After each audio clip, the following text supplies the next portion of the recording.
జై బీసీ జై బీసీ ఆర్కృష్ణ గారి నాయకత్వం ఆర్కృష్ణ గారి నాయకత్వం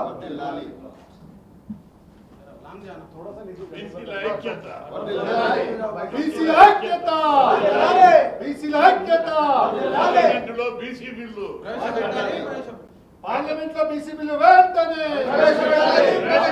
పార్లమెంట్ లో బీసీ బిల్లు వెంటనే ప్రవేశపెట్టాలి పార్లమెంట్ లో బీసీ బిల్లు వెంటనే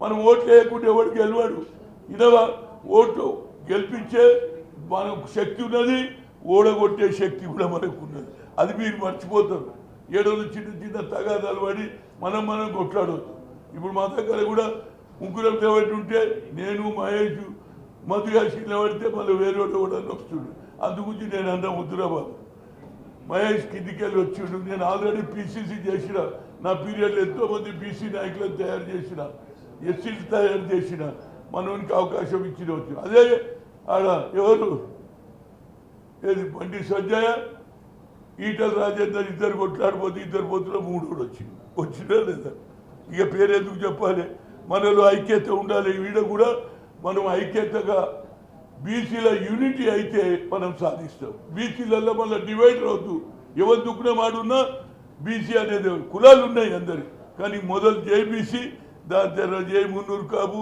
జై గౌడు ఇవన్నీ దుకాణాల తర్వాత కానీ జేబీసీ అనేదే మనం ఫస్ట్ నినాదం అని చెప్తూ మీ అందరికీ ఈ అవకాశం ఇచ్చిన రేపు 25 నాడు పెద్ద ఎత్తున మీటింగ్ జరుగుతుంది రాహుల్ గాంధీ సందేశం గ్రామాలలో తీసుకుపోవాలి వచ్చే ఎన్నికల్లో తప్పనిసరిగా లోకల్ బాడీలు అందరం గెలవాలి రాజకీయంగా మనం కూడా పెరగాలి ఎన్ని రోజులు స్వాతంత్రం వచ్చి ఇన్ని రోజులైనా మన వాళ్ళు ఎందుకు వస్తలేరని మీ ఆలోచనలో మార్పు తెచ్చుకోండి చెప్పేటోళ్ళు చాలా మంది ఉంటారు బాబు ఎక్కించేటోళ్ళు ఎంతమంది ఉంటారు కానీ మనలో కూడా ఆలోచన రావాలి మనం కలిసి ఉంటే కళ సుఖమని చిన్నప్పుడు సినిమా చూసిన అదేదో వచ్చింది సుమంగా ఏదో మంగళమా ఏదో సినిమా వచ్చింది 30 ఏళ్ల కింద పోయిన వాళ్ళు అందరూ అన్నదమ్ములు కూడా కలిసి ఉంటే గెలిచిందా లేదా మనతో యూనిటీ రావాలని కోరుతూ మా కిట్టయ్య గారికి అదేవిధంగా వచ్చిన మా రవి అందరికీ కూడా వచ్చినటువంటి మిత్రులు చాలామంది ఉన్నారు ఓన్లీ నాయకులే మాట్లాడతారా మేము మాట్లాడాలనే లైన్ కూడా ఆలోచన చేస్తున్నాం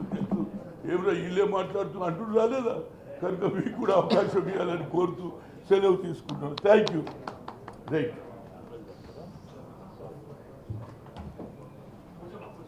తెలంగాణ కాంగ్రెస్ పార్టీ క్రమశిక్షణ కమిటీ బోని దుర్గా నరేష్ గారు గుజ్జ కృష్ణ గారు ఆర్ కృష్ణయ్య గారు సత్యనారాయణ గారు హనుమంతరావు గారు మస్తాన్రావు గారు వేణుమాధవ్ గారు శారద గారు నంది గోపాల్ గారు కరుణానాయుడు గారు కరుణానిధి గారు ఈ కార్యక్రమంలో పాల్గొన్నటువంటి బీసీ నాయకులందరికీ నా హృదయపూర్వక నమస్కారాలు. ఇవాళ భారతదేశం మొత్తంలో బీసీ గాలి వీస్తుంది, బీసీ సైక్లోన్ మొదలైంది.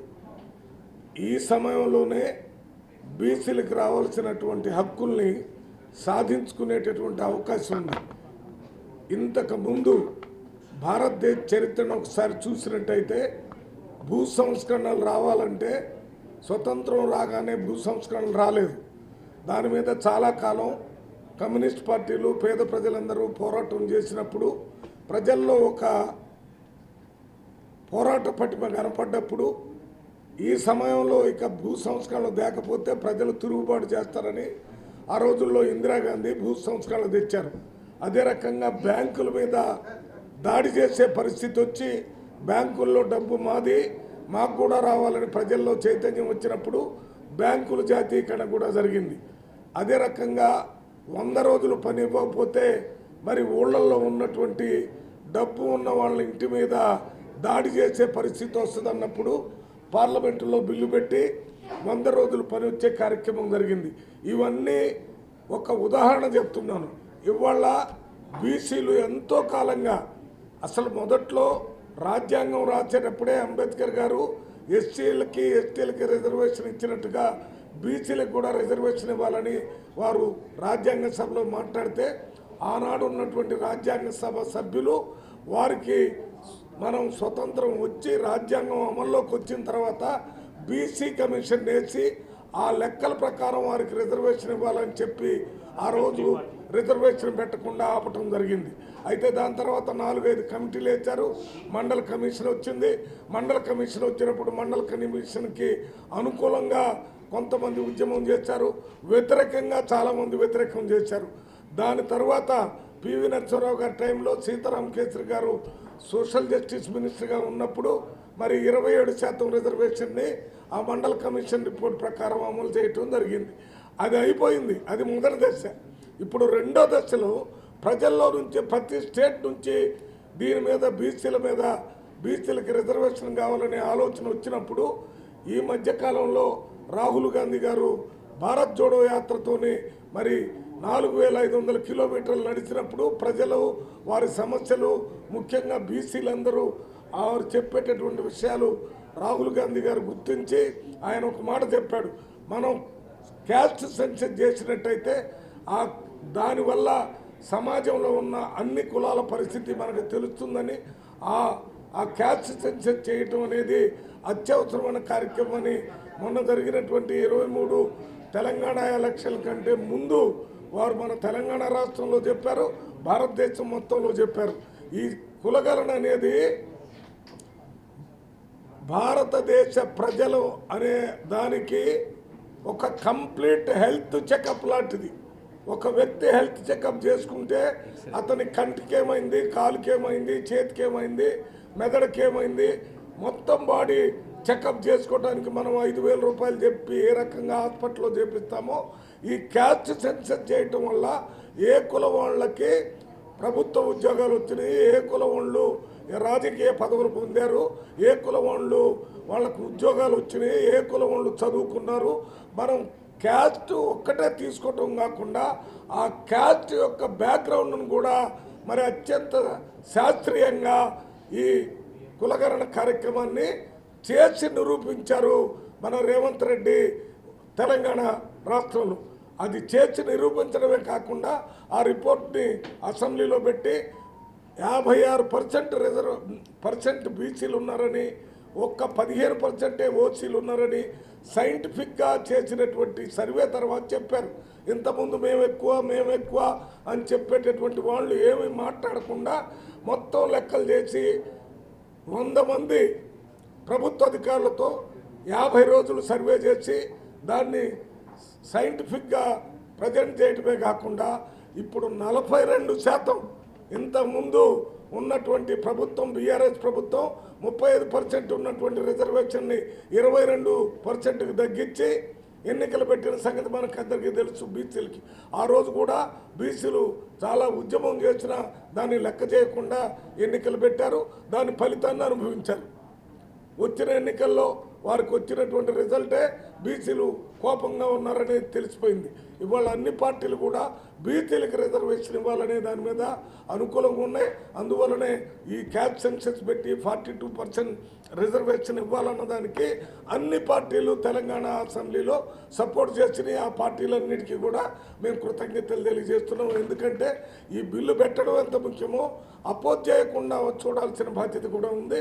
ఇవాళ 42% రిజర్వేషన్ మీద మనం ఆర్డినెన్స్ తీసుకొని రావాలనే ప్రయత్నం జరుగుతుంది. అది ఆర్డినెన్స్ కాకుండా ఈ 42% రిజర్వేషన్ మొత్తం భారతదేశంలో చేసుకునేటటువంటి అవకాశం తీసుకొని రావడానికి పార్లమెంట్లో బిల్లు పెట్టాల్సిన అవసరం ఉంది. కాబట్టి మన గుజ్జకృష్ణ గారు ఇక్కడ ఉన్న బీసీ నాయకులందరూ కూడా ఇక్కడ పార్లమెంట్లో బిల్లు పెట్టినట్టయితే దీనికి శాశ్వత పరిష్కారం వస్తుంది. ఒక్క తెలంగాణలోనే కాదు, మొత్తం భారతదేశంలో బీసీలు ఉన్నారు, వారికి కూడా న్యాయం జరగాలనే దానికోసమే ఈ కార్యక్రమాన్ని తీసుకోవటం జరిగింది. దీన్ని విజయవంతంగా అమలు చేసినటువంటి ముఖ్యమంత్రి రేపు ఇక్కడికి 24వ తారీఖు సాయంత్రం ఇక్కడికి వచ్చి రాహుల్ గాంధీ గారికి, మల్లికార్జున గారికి ఢిల్లీలో మన తెలంగాణలో ఏ రకంగా క్యాస్ట్ సెన్సస్ చేశారనేది, ఏ రకంగా 42% రిజర్వేషన్ ఇవ్వాలనుకుంటున్నారో ఒక ప్రజెంటేషన్ వారికి ఇచ్చి సాయంత్రం భారతదేశంలో ఉన్నటువంటి మొత్తం కాంగ్రెస్ పార్టీ లోక్సభ ఎంపీలు, కాంగ్రెస్ పార్టీ రాజ్యసభ ఎంపీలని కాంగ్రెస్ పార్టీ ఇందిరాభవన్కు పిలిచి పవర్ పాయింట్ ప్రజెంటేషన్ ఇవ్వడానికి నిర్ణయం తీసుకొని వారు ఇప్పుడే హైదరాబాద్ వస్తున్నారు. వారితో పాటు మరి డిప్యూటీ సీఎం ఇంకా అధికారులు అందరూ వస్తున్నారు. రేపు ఈ పవర్ పాయింట్ ప్రజెంటేషన్కి రాహుల్ గాంధీ గారు, మల్లికార్జున ఖర్గే గారు కూడా దాంట్లో కూర్చుంటారు. ఇది ఎందుకు చెప్తున్నానంటే దీని ద్వారా ఇతర పార్టీల నాయకుల్లో కూడా ఒక చలనం కలిగే విధంగా భారతదేశం మొత్తంలో బీసీలకు రిజర్వేషన్ తీసుకోవాలనే ఆలోచనని కలగజేయడానికే మన రేవంత్ రెడ్డి ముఖ్యమంత్రి రేపు ఈ ప్రజెంటేషన్ ఇస్తున్నారనే విషయాన్ని మీ దృష్టికి తీసుకుని వస్తూ ఇంకొక విషయం చెప్పి నేను వివరమిస్తాను. ఏంటంటే ఒక్కసారి మనం ప్రపంచ చరిత్రని ఆలోచిస్తే ప్రపంచంలో ఆర్థిక విప్లవం మొట్టమొదటిసారి కార్ల్ మార్క్స్ గారు చెప్పిన విధంగా మానవ సంబంధాలన్నీ ఆర్థిక సంబంధాలని చెప్పాడు. ఆ మానవ సంబంధాలన్నీ ఆర్థిక సంబంధాల మీద ఆధారపడి రష్యా, చైనా చాలా దేశాల్లో రాజ్యాలు మారిపోయినాయి, కొత్త కొత్త రాష్ట్రాలు దేశాలు వచ్చినాయి, కొత్త పరిపాలన మొదలైంది. కానీ భారతదేశంలో 75 సంవత్సరాల రాజ్యాంగ పరిపాలన వచ్చిన తర్వాత కూడా ఇక్కడ ఆర్థిక విప్లవం రాలేదు. ఎందుకు రాలేదంటే భారతదేశంలో మన 140 కోట్ల మంది ప్రజలు అనేక విధాలుగా విడిపోయి ఉన్నారు. కులాల పేరుతోని ముఖ్యంగా భారతదేశం మొత్తం కులాలు, ఒకడు చిన్న కులం, ఒకడు మధ్య కులం, ఒకడు పైన కులం, ఒకడు ఉన్నత కులం, ఒకడు నిమ్మన కులం అని ఈ కులాల సమస్య అంతా ఒకటైనా ఆ సమస్య పరిష్కారానికి అందరూ ఏకమయ్యే పరిస్థితి లేదు. పేదవాళ్ళగా ఉన్నటువంటి ఉన్నత కులాల్లో ఉన్నవాళ్ళు, నిమ్న కులాల్లో ఉన్నటువంటి ఎస్సీలు, ఎస్టీలు, బీసీలు ఏదైనా ఉద్యమం చేయాలంటే వారు వీరితోని గలవరు, వీరు వారితోని గలవరు. మళ్ళీ బీసీల్లోకి వచ్చినప్పుడు ఉన్న కులాలు ఒక కులం ఏదైనా నిర్ణయం తీసుకుంటే వేరే కులాలు కలవకుండా, అదే రకంగా ఎస్సీల్లో ఉన్నటువంటి మాలొక నిర్ణయం తీసుకుంటే మాదిగ రాకుండా, మాదిగ తీసుకుంటే ఇంకోటి రాకుండా 52 కులాలు అట్లా, అదే ఎస్టీల్లో కూడా. ఇది సామాజిక న్యాయం దేశంలో వచ్చినప్పుడే ఆర్థిక న్యాయం జరుగుతుందనే విషయాన్ని 75 సంవత్సరాల తర్వాత ప్రజల్లో వచ్చినటువంటి చైతన్యం వల్ల, ఉద్యమ స్ఫూర్తి వల్ల ఇవాళ రాహుల్ గాంధీ గారు దీన్ని గుర్తించి దీనికి క్యాచ్ సెన్షన్ చేయాలా, దాని ప్రకారం వారికి ఉద్యోగాల్లో అవకాశం ఇవ్వాలా, రాజకీయాల్లో అవకాశం ఇవ్వాలా, చదువులో అవకాశం ఇవ్వాలనే ఆలోచనని చేస్తున్నారనే విషయాన్ని మీ దృష్టికి తీసుకొని వస్తూ ఈ రకమైనటువంటి ఉద్యమం మొదలైంది. కాబట్టి బీసీలంతా హనుమంతరావు గారు చెప్పినట్టుగా మనం పార్టీలు వేరు కావచ్చు, మనం పుట్టుకతోనే పార్టీలో లేవు. పుట్టుకతోనే వచ్చింది కులం, మధ్యలో వచ్చింది పార్టీ, పార్టీల మధ్యలో మనం తీసుకున్నాం. కానీ నేను పుట్టకముందే ఎస్సీ కులం కాబట్టి నేను ఎస్సీలో పుట్టాను, తమ్ముడు బీసీ కులం కాబట్టి బీసీలో పుట్టి పేరు ఆయన, వీళ్ళంతా బీసీలో వచ్చారు. ఎందుకంటే వారు సెలెక్ట్ చేసుకొని రాలేదు, పుట్టే ముందు వచ్చేటప్పటికే కులాలు ఉన్నాయి. అందువల్ల మధ్యలో వచ్చినటువంటి కులాలన్నింటినీ మనం ఈ సామాజిక విప్లవంలో తీసిపడేసి ఆర్థిక విప్లవాన్ని తీసుకొని రావాలంటే ముందు మనం సామాజిక విప్లవాన్ని తీసుకొని రావాలి. సామాజిక విప్లవం ద్వారానే ఆర్థిక విప్లవం వస్తుంది భారతదేశంలో. ఇది 75 సంవత్సరాల తర్వాత మనం గమనించినటువంటి విషయం.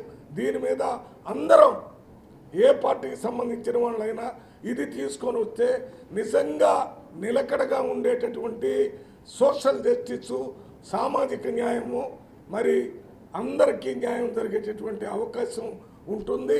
దీన్ని మనం అంతా చేస్తే భారతదేశానికి ఉన్నటువంటి గొప్ప వనరు మన దగ్గర ఏ దేశం కంటే ఎక్కువగా 140 కోట్ల మంది ప్రజలు ఉన్నారు. మన ప్రజలు మనకు ఉపయోగపడే విధంగా ఉంటారు. ఇప్పుడు ఎట్లున్నారంటే ఈ ప్రజా జనాభా మనకి లగేజ్ లాగా మన మీద నెత్తి మీద మరో బోయలేనంత బరువు ఉంది. ఇదే క్యాచ్ సెన్సిస్ చేసి అందరికీ చదువుకునే అవకాశం, అందరికీ ఉద్యోగాల అవకాశం, అందరికీ పరిపాలనలో అవకాశం ఇస్తే ఈ దేశాన్ని ఎవరు కూడా మరి ఎదిరించే శక్తి ఉండదు. భారతదేశం మొత్తం ప్రపంచంలో మొట్టమొదటి పెద్ద డెమోక్రటిక్ దేశం. అమెరికా డబ్బులో లేకపోతే యుద్ధ సామాగ్రిలో పెద్దది కావచ్చు, కానీ భారతదేశం పెద్ద భారతదేశం అనేది పెద్ద డెమోక్రటిక్ కంట్రీ. ఈ దేశంలో పుట్టినందుకు మేమంతా బీసీలో కానీ ఎస్సీలో కానీ ఓసీలో అందరం కూడా గర్విస్తూ ఈ సిద్ధాంతాన్ని అమలు చేస్తే దీనికి ఎదురుండదనే విషయాన్ని మీ అందరికీ తెలియజేస్తూ నేను కాంగ్రెస్ పార్టీలో ఉన్న ఈ బీసీల గురించి కానీ ఎస్సీల గురించి కానీ ఎస్టీల గురించి కానీ విద్యార్థి దశ నుంచి మరి కృష్ణయ్య గారితో కానీ ఇక్కడ ఉన్నటువంటి అందరితో కలిసి పోరాటం చేసాం. ఈరోజు ఇక్కడ ఈ సందర్భంలో ఈ మీటింగ్ పెట్టినందుకు గుజ్జ కృష్ణ గారికి ప్రత్యేకంగా నేను ధన్యవాదాలు తెలియజేస్తూ దీంట్లో పాల్గొన్నటువంటి వాళ్ళందరికీ ధన్యవాదాలు తెలియజేస్తూ మాకు మళ్ళీ హౌస్ 2 గంటలకు ఉంటుంది. 2 గంటలకు తప్పనిసరిగా నేను అక్కడ ఉండి నేను మా ఎంపీల కన్వీనర్ కాబట్టి అక్కడ హౌస్ నడవటం లేదు. నిన్న మొన్న ఏమైందంటే 11 గంటలకు మొదలైంది, 2 గంటల దాకా అడ్జర్న్ చేశారు, 12 దాకా అడ్జర్న్ చేశారు, 12 నుంచి 2కు చేశారు, 2 నుంచి నెక్స్ట్ డేకి చేశారు. సేమ్ థింగ్ నిన్న కూడా అదే చేశారు, ఇవాళ కూడా చేశారు, మళ్ళీ ఇప్పుడు కూడా చేస్తారనుకుంటున్నాను. ఇప్పుడున్నటువంటి ప్రభుత్వం దాని విషయంలో మాత్రం ఏమాత్రం సమాధానం చెప్పడం లేదు కాబట్టి మేము అక్కడికి వెళ్ళాల్సిన అవసరం ఉందనే విషయాన్ని మీకు తెలియజేస్తూ నేను సెలవు తీసుకుంటున్నాను. జై హింద్.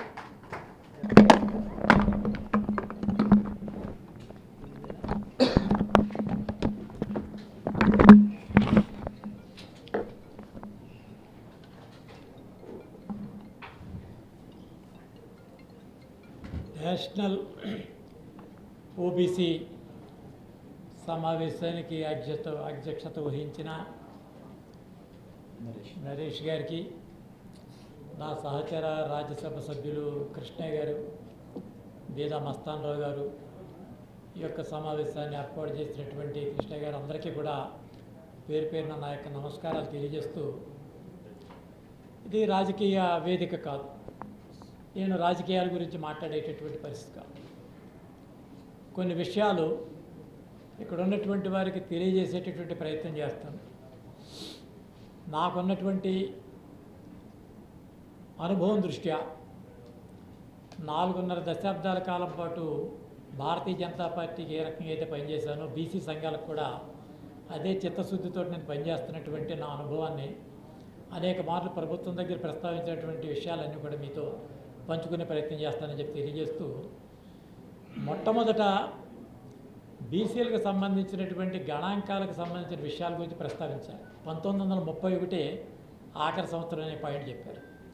41 రెండో ప్రపంచ యుద్ధం, 51 ప్రభుత్వం ఏర్పడకపోవటం, 61 చైనాతోటి యుద్ధం, 71 పాకిస్తాన్తో యుద్ధం, 81 మధ్యంతర ప్రభుత్వం, 91 ప్రభుత్వం ఏర్పడకపోవటం, 2001లో కూడా ఈ యొక్క ప్రభుత్వాల మధ్యలో ఉన్నటువంటి అలసత్వం కారణంగా గత 6 దశాబ్దాల కాలం బట్టి భారతదేశంలో బీసీలకు సంబంధించినటువంటి గణాంకాలు జరగలేదనేటువంటి విషయం మనందరికీ కూడా తెలిసిందే. ఈ జరగనటువంటి గణాంకాల ఆధారంగా 1931లో ఉన్నటువంటి సెన్సస్ ప్రకారం 54% ఉన్నారని చెప్పి, అందులో సగం 27% ఇవ్వమని చెప్పి బీపీ మండల కమిషన్ యొక్క సిఫార్సు మేరకు మనకి రాజ్యాంగబద్ధంగా 93లో సుప్రీంకోర్టు ఇచ్చినటువంటి తీర్పు ప్రకారం భారతదేశంలో బీసీలకి ఈ యొక్క హక్కు దగ్గర పట్టడం జరిగింది. చాలా స్థూలంగా చూస్తే భారతదేశం ఏర్పడిన తరువాత 2 కమిషన్స్ ప్రధానంగా ఏర్పడ్డాయి. 1953లో కాకా కేలేకర్ కమిషన్, 1978లో మండల కమిషన్. ఈ యొక్క కాకా కేలేకర్ కమిషన్ ఇచ్చినటువంటి నివేదిక ప్రకారం 2399 కులాలు భారతదేశంలో ఉండగా అందులో 827 కులాలు మోస్ట్ లిస్టెడ్ బ్యాక్వర్డ్ క్లాస్ కింద కాకా కేలేకర్ కమిషన్ తన యొక్క నివేదిక ఇచ్చింది. ఆ నివేదిక సంబంధించి బుట్టదాఖలు అయింది 1954లో. 1978లో ఏర్పడినటువంటి మండల కమిషన్ యొక్క నివేదిక ప్రకారం 3473 కులాలను గుర్తిస్తూ ఇందు 54% ఉంది కాబట్టి 27% ఇచ్చేటటువంటి ప్రయత్నం మండల కమిషన్ ఇవ్వడం జరిగింది. ఈ మండల కమిషన్ నివేదికలో సుప్రీంకోర్టు ఇచ్చినటువంటి ఇందిరా సహా అనే కేసులో 3 కీలకమైనటువంటి విషయాలు ఆవేళ ప్రధానంగా రావడం జరిగింది. 54లో సగం 27% ఇస్తే 15%, ఎస్సీలకు ఇస్తే 7.5%, ఎస్టీలకు ఇస్తే 49.5%కి కన్ఫైన్ అవుతూ 50% మించరాదు అనేటటువంటి విషయాన్ని సుప్రీంకోర్టు ఇచ్చినటువంటి తీర్పు. రెండవది ఈబీసీని ఆ యొక్క ప్రవేశపెట్టినటువంటి ప్రభుత్వాన్ని స్ట్రక్ డౌన్ చేసింది సుప్రీంకోర్టు. ఈ మూడవది బీసీలకి కమిషన్ ఉండాలని చెప్పి సుప్రీంకోర్టు ఇచ్చినటువంటి తీర్పు 93లో జరిగింది. అంతవరకు బీసీలకి కమిషన్ లేదు. National commission for backward classes ఏర్పడింది 1993లో. అది కూడా నామమాత్రపు కమిషనే. దీనికి కాన్స్టిట్యూషనల్ స్టేటస్ లేదు ఎస్సీ ఎస్టీస్లేగా. కాబట్టి బీసీల యొక్క హక్కులు భారతదేశం రాజ్యాంగంలో డైరెక్టివ్ ప్రిన్సిపల్స్లో ఉన్నాయి తప్ప షెడ్యూల్స్లో లేవు. షెడ్యూల్స్లో లేని కారణంగా బీసీలకు సంబంధించినటువంటి హక్కులు ఒక్కొక్క రాష్ట్రంలో ఒక్కో రకంగా ఉన్నాయి. తమిళనాడులో ఇలా ఉన్నాయి, ఆంధ్రాలో ఇలా ఉన్నాయి, ఒరిస్సాలో ఇలా ఉన్నాయి. కాబట్టి యూనిఫికేషన్ ఎప్పుడైతే ఈ యొక్క బీసీలలో లేని కారణంగా భారతదేశంలో వండుకున్నటువంటి బీసీలకు సంబంధించిన సమస్యల ప్రస్తావన వెనకబడ్డానికి ప్రధానమైనటువంటి కారణం దీనివల్ల జరిగింది. ఇప్పుడు తాజాగా జరిగినటువంటి పరిస్థితి ఏంటంటే బీసీలకు సంబంధించినటువంటి 3వ కమిషన్ మొన్న మోడీ గారి ప్రభుత్వంలో ఏర్పాటు చేసింది justice Rohini commission. Rohini commission యొక్క ఏర్పాటుకి గల మూల కారణం ఏంటి? భారతదేశంలో గుర్తింపబడినటువంటి కులాలు కాకుండా గుర్తింపు లేనటువంటి కులాలను గుర్తించేటటువంటి ప్రక్రియ చేస్తూ రాజ్యాంగబద్ధంగా వారికి ఉండేటటువంటి హక్కులను ఆయా వర్గాలకి ఆపాదించేటటువంటి నిర్ణయాలు తీసుకోవడం కోసం ఏర్పడిందే రోహిణి కమిషన్. ఇందాక మిత్రులు మాట్లాడుతూ మనకి ఎంత బలమైతే ఉందో అంత సంఖ్య కావాలన్నారు. చాలా తప్పుడు విధానం నా నిర్ణయం ప్రకారం. ఎందుకంటే తెలంగాణలో గౌడులు యాదవులు బలంగా ఉన్నారు కాబట్టి బలహీనమైనటువంటి బుడమ జంగాలు బేడ జంగాల దగ్గర యొక్క హక్కులు కొలగొడతామా? చాలినంత ప్రాధాన్యత ఉందా లేదా అనేటువంటి విషయం చూడాలి తప్ప నా బలానికే నేను ఉన్నాననేటటువంటి పాయింట్ వచ్చినప్పుడు అక్కడ రాజు ఉన్నా, రెడ్డి ఉన్నా, కమ్మున్నా, గౌడున్నా, యాదవ్ ఉన్నా, పద్మశాలి ఉన్నా ఒకటే అనేటటువంటి భావన వస్తుంది. కాబట్టి ఆ బీసీలో ఆ రకమైనటువంటి వైరుధ్యం ఉంటుంది. అట్టి వైరుధ్యం రాకుండా ఉండాలంటే భారతదేశంలో వండుకున్నటువంటి బలమైన బీసీ వర్గాలన్నీ కూడా బలహీనమైనటువంటి బీసీ వర్గాల యొక్క హక్కులకి పరిరక్షించేటటువంటి బాధ్యత ముందుగా వీరు స్వీకరించాల్సిన అవసరం ఉంది. ఉదాహరణకి ఆంధ్రప్రదేశ్లో 1968లో ఏర్పడినటువంటి మురళీధరరావు కమిషన్ కానీ 70లో ఉన్నటువంటి అనంతరామన్ కమిటీ ఇచ్చినటువంటి నివేదిక ప్రకారం ఏబిసిడి వర్గీకరణ ఇచ్చారు.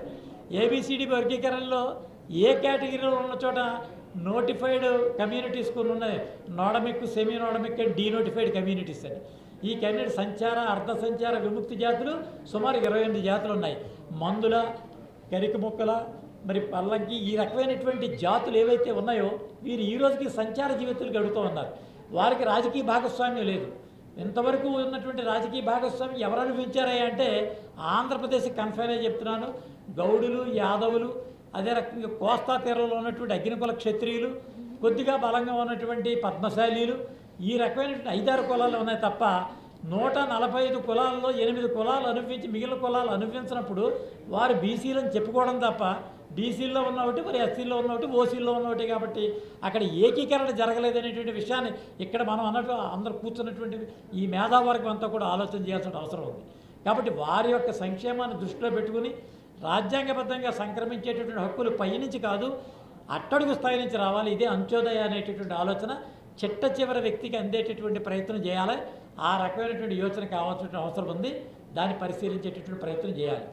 మరి మూడోది మన ఇందాక చెప్తున్నారు, మీకు ఎన్ని రద్దు చేశారు, ఆర్టికల్ 370 రద్దు చేశారు, విచారణ చేశారు, ఇది ఎందుకు జరగదనే పాయింట్ ఉంది. మరాఠా రిజర్వేషన్స్ ఏం జరిగినాయి? Congress, BJP, Shiv Sena, CPM, CPI అన్నీ కలిపి ఏకగ్రీవంగా తీర్మానం పాస్ చేస్తే సుప్రీంకోర్టులో దాన్ని కొట్టేసిన విషయం మనం చూడలేదా మరాఠా రిజర్వేషన్లో? కాబట్టి బ్యాక్వర్డ్నెస్ అనేటటువంటి పాయింట్ ఉండాలి తప్ప సోషల్ బ్యాక్వర్డ్నెస్ లేని కులాలని రాజకీయ ప్రాబల్యం కలిగినటువంటి కులాలు వారి యొక్క శక్తితోటి రాజ్యాంగబద్ధంగా హక్కు పొందేటటువంటి ప్రయత్నాన్ని ఎదుర్కొనేటటువంటి అవకాశం న్యాయబద్ధంగా రాజ్యాంగం మనకు దక్కలపడింది అనేటువంటి విషయాన్ని కూడా మనం గమనించాలి. మీ అందరికీ కూడా 93లో ఎప్పుడైతే సుప్రీంకోర్టులో ఈ ఇందిరా సహాని కేసు వచ్చిందో యూపీలో ఉన్నటువంటి జాట్లు, మహారాష్ట్రలో వండుకున్నటువంటి మరాఠీలు, ఆంధ్రాలో ఉన్నటువంటి కాపులు, అదే రకంగా అనేక వర్గాలు మమ్మల్ని కూడా బీసీల్లో చేర్చడం అనేటటువంటి వాదన బలంగా పెరుగుతూ ఉంది. కారణం బీసీల యొక్క శక్తి రాజ్యాంగబద్ధంగా సంక్రమించే హక్కు వచ్చినప్పుడు రాజకీయంగా ప్రభావితం చేయగలిగేటటువంటి ఈ కులాలు బీసీల్లో చేరడం వల్ల బీసీ హక్కులను ఒరిజినల్ బీసీలకు కాకుండా మధ్యలో ఉన్నటువంటి వారు వీరు లాక్కునేటటువంటి ప్రయత్నం ఉంటుంది. కాబట్టి ఇక్కడ జాగ్రత్తగా దీన్ని గమనించాల్సిన పరిస్థితి ఉంది. దీనికి ఈ యొక్క సెమినార్ సందర్భంగా దాన్ని కూడా చర్చించాల్సిన పరిస్థితి ఉంది. 4వ అంశం అతి ప్రధానమైనటువంటి విషయం కులగణలో జనగణ. ఈ జనగణ జరిగేటటువంటి విషయాల్లో కులగణ యొక్క ప్రాధాన్యత ఎందుకు కోరాం? మా మట్టికి మేమే బీసీ కమిషన్ దగ్గర పిటిషన్ ఫైల్ చేశాం. కారణం ఏంటంటే భారతదేశంలో వండుకున్నటువంటి కులాలు ఒక్కొక్క రాష్ట్రంలో వాటికి ఒక్కొక్క రకమైన స్టేటస్ ఉంది. ఈ రాష్ట్రంలో ఉన్నటువంటి ఓసీలుగా ఉన్నటువంటి కమ్మలు పక్కన ఉన్నటువంటి కర్ణాటక రాష్ట్రంలో బీసీలుగా పరిగణింపబడుతున్నారు. ఉత్తరాంధ్రలో ఎస్టీలుగా ఉన్నటువంటి ఈ యొక్క వాల్మీకి బోయ కమ్యూనిటీ రాయలసీమ రీజియన్లో బీసీలుగా ఉన్నారు.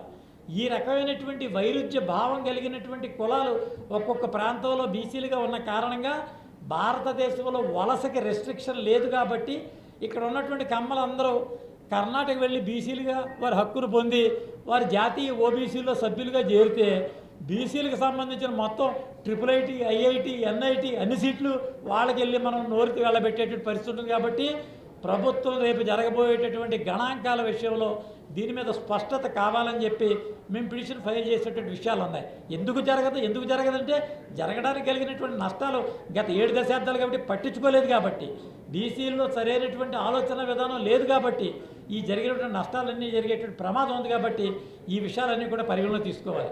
భారత జోడో యాత్ర అవ్వచ్చు, ఇంకొక యాత్ర కావచ్చు, చెప్పడానికి చాలా ఉంటాయి. అమలు చేసేటటువంటి వ్యక్తులు ఎక్కడ, అమలు చేసేటువంటి ప్రక్రియ ఎక్కడ ఉంది? ప్రక్రియ లేనప్పుడు చిత్తశుద్ధి లేనటువంటి పరిస్థితి లేదు. వాళ్ళ బీసీ కమిషన్కి కాన్స్టిట్యూషన్ స్టేటస్ వచ్చింది. కాన్స్టిట్యూషన్ స్టేటస్ వచ్చినప్పుడు ఇందాక తమిళనాడు నుంచి వచ్చినటువంటి వ్యక్తులు వారి బీసీ కమిషన్ దగ్గర I do think that they might have been filed their petition before national backward class commission. A respected member who had been presented here from Tamil Nadu, he had been making a representation that the rights of the backward classes have been losing in spite of repeated demands which they have made through political line. But today we have got a constitutional authority body. Better we can file a petition before the National Commission for Backward Classes, which has got a judicial and judicial structure for it, which can be implemented. If not, we are ready on behalf of Bharatiya Janata Party. I being a member of backward class, I got no hesitation to raise such kind of issue in the interest of social justice. I assure before this seminar that I take the responsibility along with my colleagues Beda Mastan Rao and our leader Mr. R. Krishna Yadav. I can also assure all those things. కాబట్టి ఇక్కడ జరిగేటటువంటి విషయాల్లో ఉన్నటువంటి scientific reasons తీసుకోవాల్సినటువంటి పరిస్థితి ఉంది.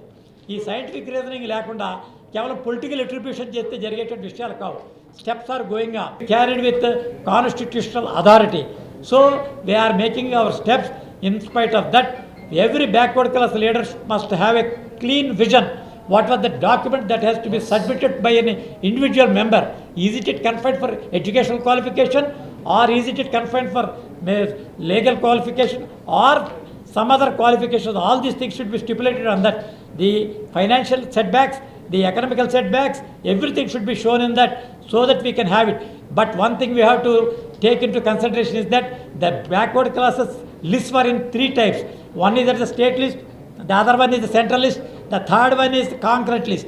In spite of lapses of that, many of the communities who have been declared as backward classes in the states, they are not recognized as backward classes at the center. So the constitutional amendment of 105, which was recently brought in the parliament, they have given the rights for the state government to identify those communities pertaining. అందరికీ నమస్కారం. ఈనాటి జాతీయ BC సంక్షేమ సంఘం యొక్క ఆధ్వర్యంలో సోదరుడు నరేష్ గారి అధ్యక్షతన, అదేవిధంగా మన బుజ్జ శ్రీనివాస్ గారు, వేణుమాధవ్ గారు, వాళ్ళ యొక్క ఆధ్వర్యంలో ఈ కార్యక్రమం జరగడం చాలా సంతోషం. మమ్మల్ని అందరినీ కూడా ఈ కార్యక్రమంలో పాల్గొనే విధంగా కార్యాచరణ రూపొందించడానికి ఇక్కడ అందరూ బీసీ నాయకులు అందరూ కూడా 2 రాష్ట్రాల్లో, తెలుగు రాష్ట్రాలుగా ఇచ్చినందుకు కృతజ్ఞతలు తెలియజేసుకుంటూ ఈ కార్యక్రమానికి ముఖ్య అతిథిగా ఉద్యమ నాయకులు ఆర్ కృష్ణన్న గారు, ఆయన రాజ్యసభలో ఉండడం మాకు ఎంతో బలంగా ఉంది. అన్నకు తగ్గట్టుగా ఇప్పుడు ఇంకొక పెద్దలు పాకాల సత్యనారాయణ గారు, మీరే విన్నారు ఇప్పుడు ఎంత స్పష్టంగా బీసీ యొక్క పాలసీల గురించి మాట్లాడగలిగారు. అటువంటి వాళ్ళందరూ కూడా చాలామంది ఈరోజు ఉభయ సభల్లో పార్లమెంట్లో ఉండడం కూడా చాలా సంతోషించదగ్గ విషయం. దానికి తగ్గట్టుగా దీనికి ఉద్యమానికి ఎస్సీ ఎస్టీ నాయకులు కానీ అన్ని రాష్ట్రాల నుంచి ఉన్నటువంటి బీసీ నాయకులు కూడా ఈరోజు పూర్తి మద్దతు ఇవ్వడం, స్వయాన ప్రధానమంత్రి గారే, గౌరవ ప్రధానమంత్రి శ్రీ నరేంద్ర మోడీ గారు కూడా ఒక బీసీ సామాజిక వర్గానికి చెందిన వాళ్ళు కావడం కానీ ఇవన్నీ కూడా చాలా సంతోషించదగ్గ విషయం. ఈవెన్ నేషనల్ బీసీ కమిషన్ కూడా రాజ్యాంగ భద్రత ఇచ్చింది కూడా 2019లో భారతీయ జనతా పార్టీ అధికారంలోకి నరేంద్ర మోడీ గారు ఆధ్వర్యంలో వచ్చిన తర్వాతనే. అంతకుముందు కమిషన్గానే ఉండింది అది నాకు తెలిసి. కాబట్టి ఇది మంచి సదవకాశం. ఎంతోమంది బీసీ నాయకులు ఉండడం కూడా ఇప్పుడు అందులో OBC Bharatiya Janata party national general సెక్రటరీగా కూడా మన ఆర్ లక్ష్మణ్ గారు కూడా ఆయన తొందరలో రాబోతున్నారు. వారు కూడా రాజ్యసభలోనే ఉన్నారు. నేను కూడా ఇప్పుడు కూడా వచ్చే ముందు కూడా చర్చించుకోవడం జరిగింది. దీన్ని మనం మాటలతో కాకుండా మన చేతల్లో చూపించాల్సిన సమయం ఆసన్నమైంది. అందులో 2027లో రేపు జరగబోయేటువంటి సార్వత్రిక ఎన్నికల్లో ఈ బీసీలకి చాలా అవకాశాలు ఉన్నాయి. ముందు అవకాశాలు రావాలంటే మనం అంతా కూడా ఆర్థికంగా కూడా పరిపుష్టితి కావాలి. ఇందాక మల్లు రవి గారు చెప్పినట్టుగా ఆర్థిక సంబంధాలని మానవ సంబంధాలని ఆర్థిక సంబంధాలు. కాబట్టి ఆర్థికంగా పరిపుష్టి కావడానికి చదువు అనేది చాలా ముఖ్యం. చదువు ద్వారా ఆర్థికంగాని సామాజిక పరమైనటువంటి సమానత్వం కూడా వస్తుంది. దాన్ని దృష్టిలో పెట్టుకున్న ఆర్ కృష్ణ ఆయన విద్యార్థి దశ నుండి అందరికీ చదువు ఉండాలి ఈ అట్టడుగు వర్గాలకు అని చెప్పి ఎన్నో ఉద్యమాలు చేసి ఆయన ఊరికే ఈరోజు జాతీయ నాయకులు కాలేదు. ఆయన ఎన్నో కష్ట నష్టాలకు వచ్చారు మనం అందరం కూడా ఐక్యం చేయడానికి. కాబట్టి దాని ఫలితం తొందరలోనే ఈ క్యాస్ట్ సెన్సస్ ద్వారా అందులో మహిళలకు కూడా బీసీ మహిళలకి ఈరోజు 33% రిజర్వేషన్ ఇవ్వడం జరిగింది. దాంట్లో అందరూ కూడా మేము కూడా ఓటేసాం అక్కచెల్లెళ్ళ కోసం. కానీ ఓబీసీ మహిళలకి ఒక సబ్ కోటాగా ఆ కోటాలో ఈ 56% ఉండాలని చెప్పి కూడా మేము డిమాండ్ చేయడం జరుగుతుంది. అది చాలా ముఖ్యమైనటువంటి అంశం. కాబట్టి అందులో ఇంకా కూడా ఉద్యోగాలు వస్తున్నాయి కానీ కొంచెం ఏదో కొద్దిగా గొప్ప, కానీ ప్రమోషన్స్లో మాత్రం బీసీలకి చాలా అన్యాయం జరుగుతాం. ఇవన్నీ కూడా అమలు కావాలంటే ఫస్ట్ ఒక మినిస్ట్రీ ఉండాలి. బీసీలకి మినిస్ట్రీ ఉండాలి. ఇప్పుడు ప్రతిదానికి మినిస్ట్రీ ఉంది. ఎనిమల్ హస్బెండరీ మినిస్ట్రీ ఉంది, ఫిషరీస్ మినిస్ట్రీ ఉంది, అన్ని మినిస్ట్రీలు ఉన్నాయి. కానీ బీసీలకు మాత్రం 56% ఉండేవాళ్ళకి మినిస్ట్రీ లేకపోవడం ద్వారా మండల్ కమిషన్ రికమెండేషన్లు అన్నీ కూడా సుప్రీంకోర్టు ఇచ్చినటువంటి సూచనలు కానీ అమలు కాలేకుండా పరిస్థితులు ఉన్నాయి. కాబట్టి ఈరోజు చాలా ఇబ్బందికరంగా ఉంది. కాబట్టి అందరం కూడా మీ అందరి సహాయ సహకారాలతో కలిసి పార్లమెంటులో దాన్ని తొందరగా ఈ బీసీ చట్టాన్ని తీసుకొస్తామని కూడా మీ అందరూ కూడా తెలియజేసుకుంటూ, ఈరోజు ఎంతోమంది బీసీ నాయకులు అందరూ వచ్చిన అందరూ కూడా కృతజ్ఞత తెలియజేసుకుంటూ, ఇప్పుడే మండల్ కమిషన్ గురించి మాట్లాడుతున్నాం. వాళ్ళ గ్రాండ్ సన్ మన సూరజ్ మండల్జీ గారు వచ్చారు. ఆయన కూడా కాన్స్టిట్యూషన్ క్లబ్లో మమ్మల్ని కూడా పిలుచున్నారు. ఈవినింగ్ భారీ ఇతర నేషనల్ జాతీయ స్థాయిలో బీసీ లీడర్లు అందరూ కూడా పిలిచి ఒక సెమినార్ కండక్ట్ చేస్తున్నారు. ఈరోజు మీరు కూడా అందరూ కూడా 7 గంటల దాకా ఉంటుంది సాయంత్రం. మేము అందరూ కూడా అటెండ్గా అవుతున్నాం. ఆయన స్వయాన ఆయన మనవడు మన మండల్ గారు. సో ఈ విధంగా మనం అందరం ఐక్యంగా పోరాడదామని తెలియజేసుకుంటూ ఈనాటి ఈ కార్యక్రమంలో పాల్గొనే అవకాశం ఇచ్చినట్టు బీసీ సోదరులకి, ఎలక్ట్రానిక్ మీడియా, ప్రింట్ మీడియా వారు కూడా దీనికి మోస్ట్లీ ఈ మీడియాలో ఉండే వాళ్ళందరూ కూడా ఎక్కువ ఈ బడుగు బలహీన వర్గాల వాళ్ళే ఉంటారు. సో మీరు కూడా మీ సపోర్ట్ కూడా చాలా అవసరం అని తెలియజేసుకుంటూ అందరికీ నమస్కారంతో సెలవు.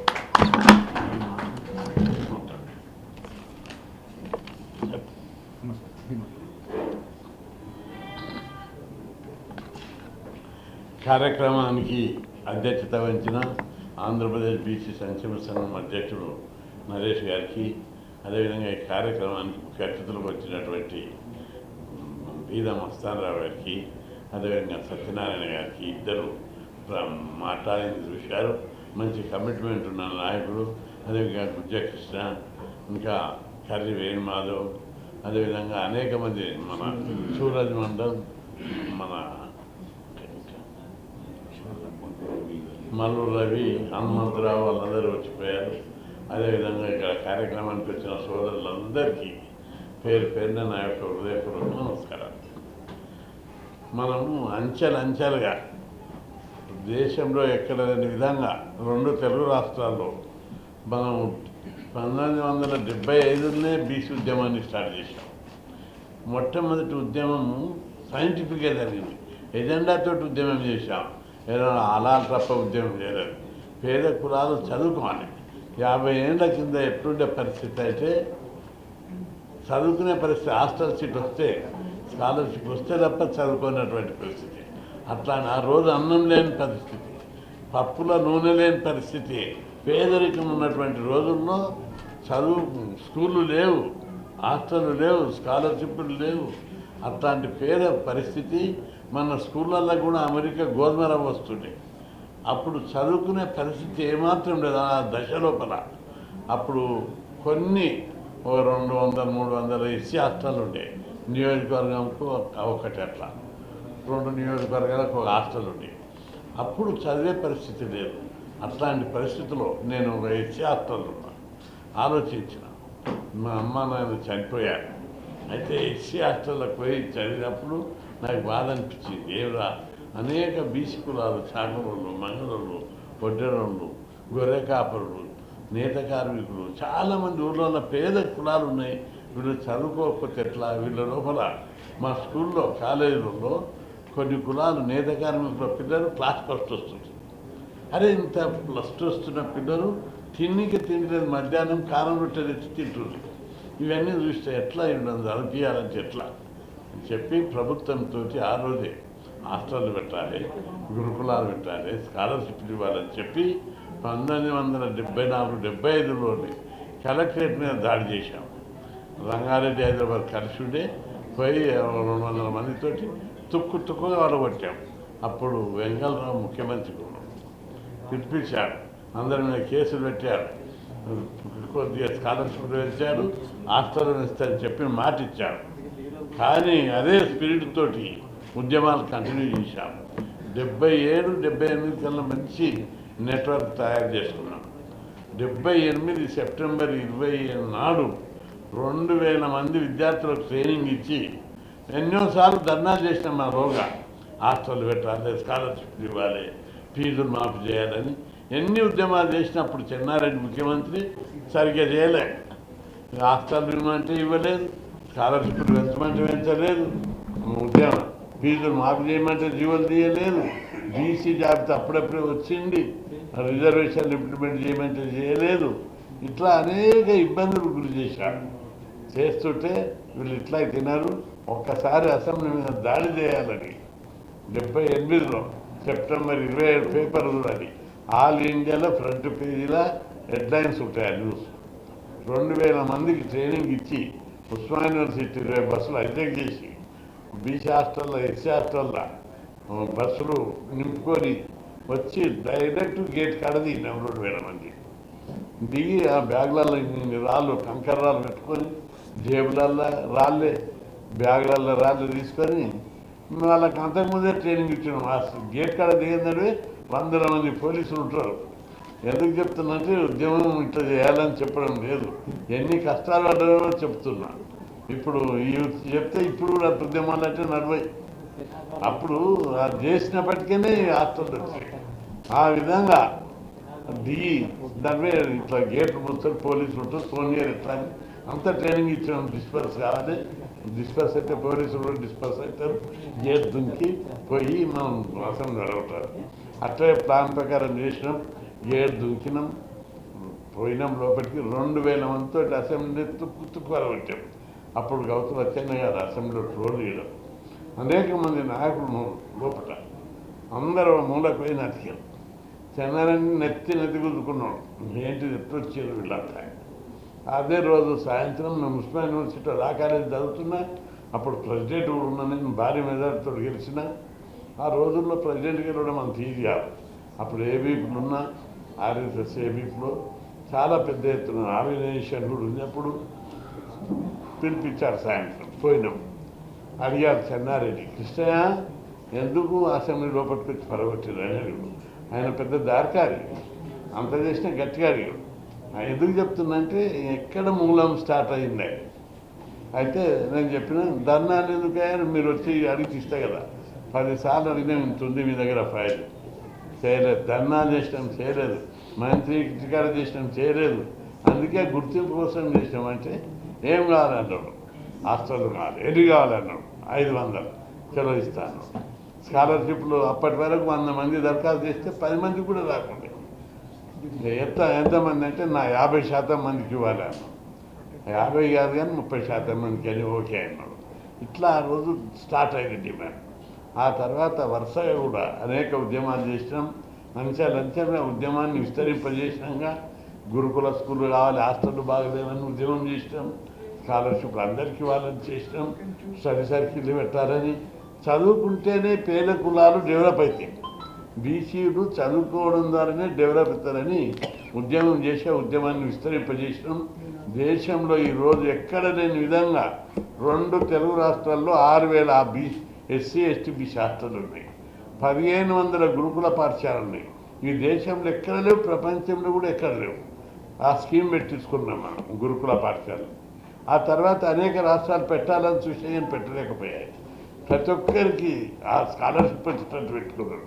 ప్రతి ఒక్క విద్యార్థికి ఇంజనీరింగ్ చదువు, ఫార్మసీ చదువు, ఫీజు రియంబర్స్మెంట్, టోటల్ ఫీజులు ప్రభుత్వమే భరించేటట్టు.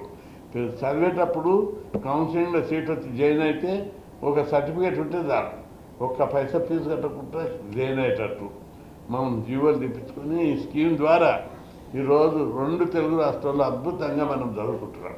అది ఎంత మార్పు వచ్చింది తెలుగు రాష్ట్రాల్లో అంటే, ఒకప్పుడు హైదరాబాద్లో కానీ విజయవాడలో కానీ బిల్డింగ్లు కట్టే దగ్గర, రోడ్లు వేసే దగ్గర ఎవరు ఉంటుంది? Palamuru labour, Srikakulam labour, Ongole labour ఉంటుంది, లేదా మెదక్ లేబర్, రంగారెడ్డి లేబర్ ఉంటుంది. ఇప్పుడు అక్కడ ఆ లేబర్ దొరకలేరు.